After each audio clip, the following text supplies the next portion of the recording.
श्याम हो श्यामा, जय श्याम हो श्यामा, तेरे श्यामा।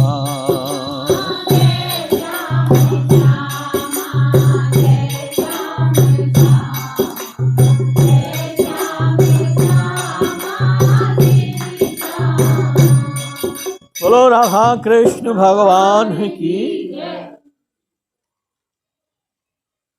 आज एकादशी है।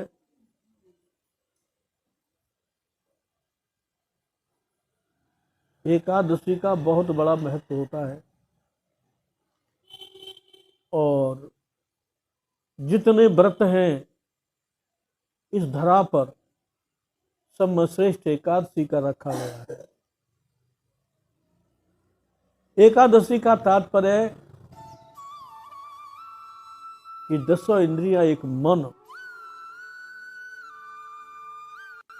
भगवान में मिले, तब वो एकादशी का उपवास सफल होता है। एकादशी का उपवास है इसलिए कि जीवात्मा भगवान से मिले।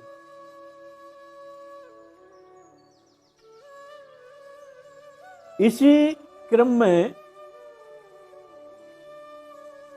भक्त, भक्ति और भगवंत ये तीनों एक हैं।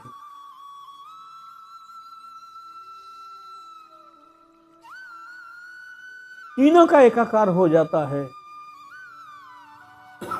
तो सिद्धि मिल जाती, सफल हो जाती, भक्ति के फूल खिल जाते। वेद मार्ग में, ज्ञान मार्ग में पहले छोड़ना पड़ता है तब ज्ञान मिलता है। भक्ति मार्ग एक ऐसा है, इसमें छोड़ना पहले नहीं पड़ता है, स्वयं अपने आप छूट जाता है। कहो तो कौन सी विचारधारा अच्छी है? पहले कोई छोड़ेगा तो उसे भय लगेगा। बालक से कोई चीज छुड़ाओ तो रोने लगेगा, लेकिन जो ही वह बालक बड़ा हो जाता है तो उसका वो खिलौना छूट जाता है। उसी प्रकार जब ज्ञान में प्रवेश करते हैं, वेद में प्रवेश करते हैं तो पहले छोड़ना पड़ता है। जो दुख होता है छूट नहीं पाता, लेकिन भक्ति में जब प्रवेश कर जाते हैं तो फिर छोड़ना नहीं पड़ता, स्वयं छूट जाता है। जो स्वयं छूट जाता है उसका दुख नहीं होता, और जो छुड़ाता है उसका दुख होता है। इस धरा पर एक से एक विलक्षण भक्त हुए हैं, जिनकी भक्ति के प्रभाव से भगवान प्रकट हुए। जीता जागता उदाहरण हनुमान जी का है। इन्होंने भक्ति में प्रवेश किया, तब ये ग्रस्त में थे, माता थी, पिता थे, राज था, पाठ था, सारा वैभव था, सुख संपत्ति थी। भक्ति में प्रवेश कर लिया तो सब कुछ स्वयं ही छूट गए। फिर हनुमान जी को छोड़ने की जरूरत नहीं पड़ी, हनुमान जी का स्व छूट गया। हनुमान जी का बहुत एक प्यारा उदाहरण है, दृष्टांत है कि जब लंका में रावण का युद्ध हुआ, रावण का वध हुआ, राम जी विजयी हुए, तो सीता जी को हनुमान जी लेने के लिए गए। सीता जी आई, राम जी के साथ सीता जी लंका में एक सिंहासन पर बैठी, आसन पर बैठी। उसी समय लोक अपवाद को नष्ट करने के लिए राम जी ने कुछ कड़वे शब्द कहे। लक्ष्मण सीता जी की परीक्षा के लिए लक्ष्मण जी अग्नि लाए और उसमें प्रवेश किया। लौकिक कलंक, वो माया की सीता जल गई। जो ओरिजिनल सीता थी जानकी जी, वो श्री राम जी के पास बैठी। उसके बाद विभीषण जी आए, हाथ जोड़कर खड़े हुए और कहा, प्रभु लंका आप विजयी हुए हैं,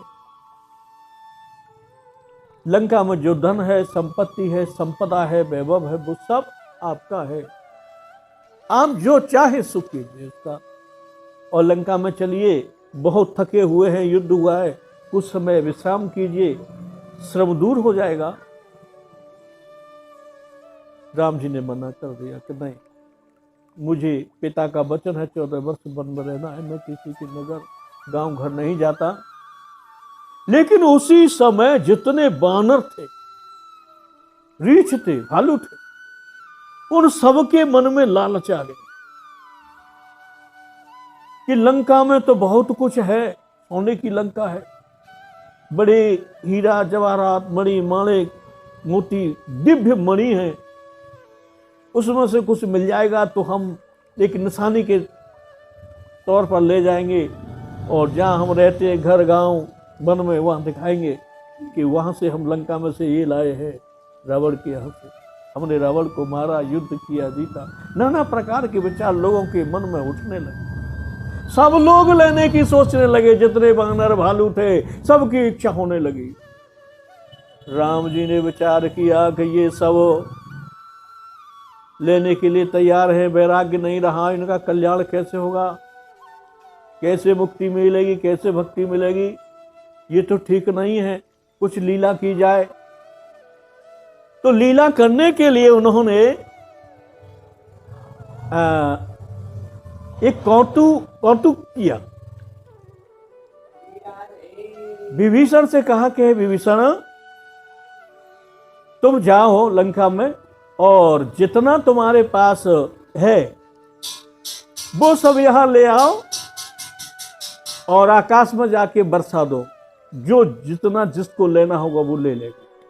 क्योंकि राम जी तो सबको समझ गए, सबकी मन की जान गए कि इन सबको इच्छा है लेने की, तो इन सबको कुछ न कुछ ऊपर से बरसेगा तो कुछ न कुछ मिलेगा, सब ले जाएंगे, ठीक है। तो जब विभीषण ने ऊपर जाकर के वो सब कुछ बरसाया, विमान पर चढ़ करके, इधर दे सकते हैं क्या तुम?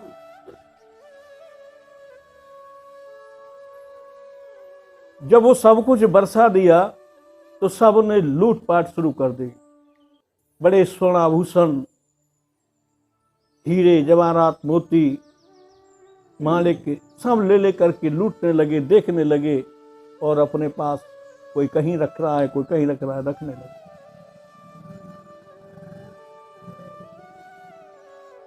हनुमान जी शांत खड़े हैं, वो कोई लूटपाट नहीं कर रहे हैं।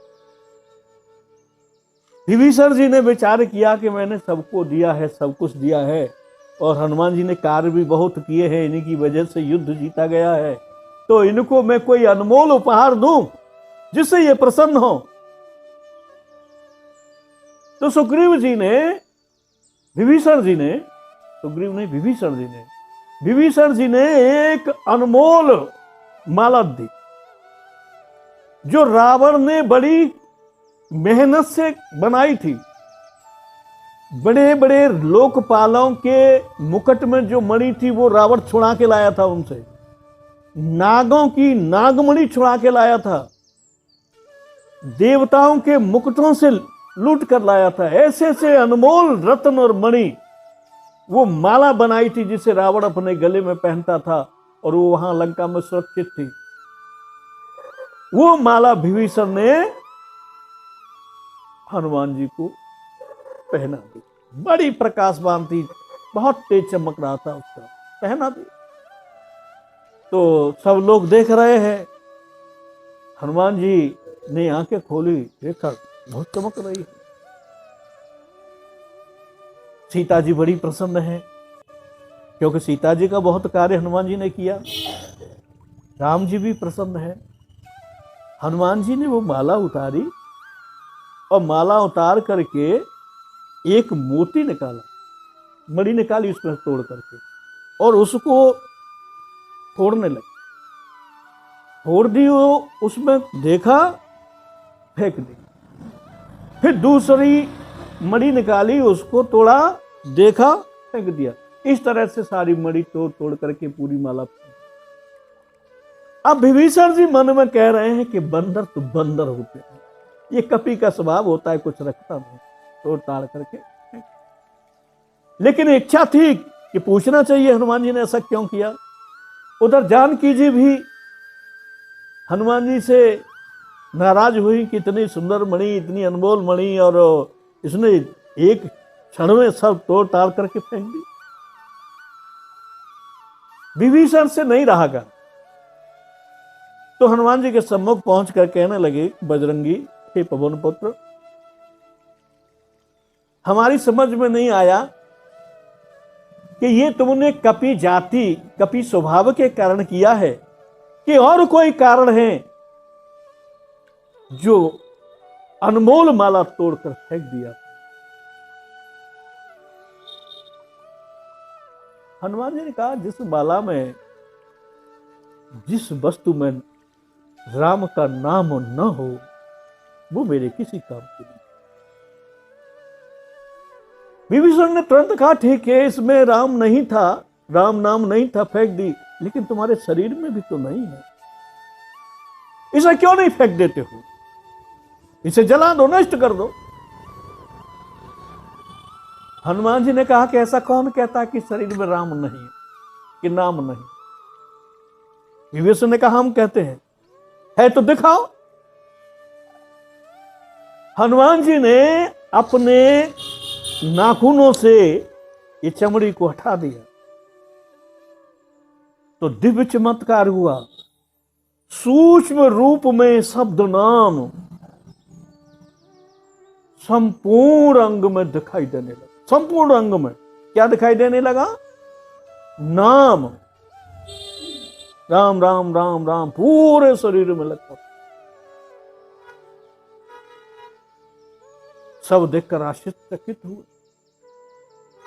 अब जितने वानर थे लंका में, रीछ भालू, जब हनुमान जी का ये कौतुक देखा तो सबने चुपचाप मुंह में लगाई थी वो फेंक दी, किसी ने यहां लगी थी वो फेंक दी, जहां जहां छुपा कर रखी वो सब मणि माले के फेंक दिए। सबके अंदर वैराग्य हो गया। प्रभु कौतुक करते हैं तो भक्त, भक्ति और भगवंत जब तीनों का तालमेल बैठता है तब बड़ी सुंदर व्यवस्था होती है। हनुमान जी जैसी भक्ति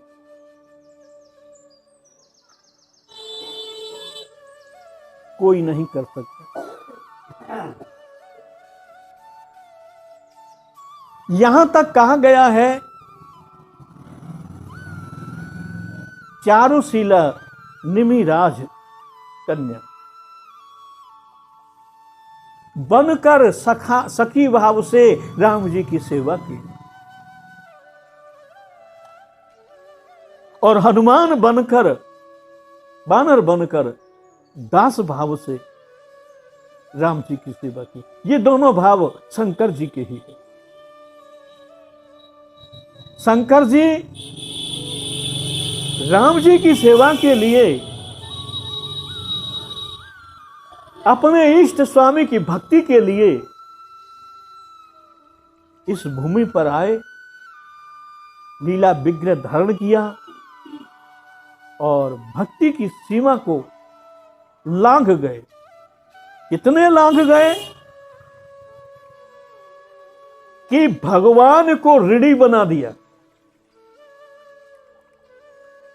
राम जी को हनुमान जी ने ऋणी बना दिया। राम जी ने कहा कि मेरे रघुकुल की 71 पीढ़ी तेरी कर्जदार रहेगी हनुमान।